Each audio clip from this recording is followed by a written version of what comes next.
എണ്ണം എഴുതാം. ആദ്യം എണ്ണം, രണ്ടാമത് രൂപ. ആദ്യം എണ്ണം, രണ്ടാമത് രൂപ. എണ്ണത്തിന്റെ അടിയിൽ എന്ത് എഴുതാം? 18 പെൻസിലുകൾ. 18 പെൻസിലുകൾ എത്ര രൂപയ്ക്ക്? 15 രൂപയ്ക്ക്. 18 പെൻസിലുകൾ 15 രൂപയ്ക്ക്. രണ്ടാമത് 10 എണ്ണം 8 രൂപയ്ക്ക്. അപ്പൊ എണ്ണത്തിന്റെ അടിയിൽ 10 എഴുതാം, രൂപയുടെ അടിയിൽ 8 എഴുതാം. എന്നിട്ട് 18 ഗുണം 8 എത്ര കിട്ടും? 18 ഗുണം 8 എത്ര കിട്ടും? 18 ഗുണം 8 18 ഗുണം 8 144.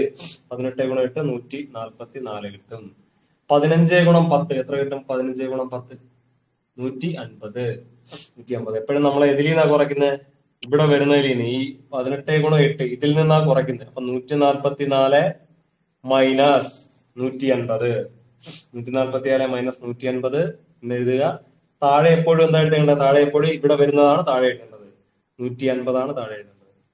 ശതമാനത്തിലാക്കാൻ ഇൻറ്റു 100. കുറയ്ക്കുമ്പോ എത്ര കിട്ടും? 144 150 പോയി കഴിഞ്ഞാൽ എന്ത് വരും? -6 വരും അല്ലെ? -6/150 ഇൻറ്റു 100. വെട്ടാൻ നമുക്ക് 50 കൊണ്ട് വെട്ടിക്കഴിഞ്ഞാൽ ഇവിടെ 2 വരും, ഇവിടെ 3 വരും. 3 6 വെട്ടിക്കഴിഞ്ഞാൽ 2 വരും. 2 കൊണ്ട് 2 4 -4%. അതായത് നഷ്ടം. -4%, അതായത് നഷ്ടം.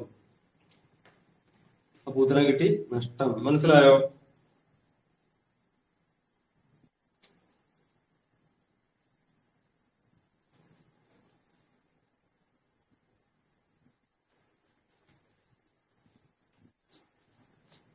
ഓക്കെ ആണോ?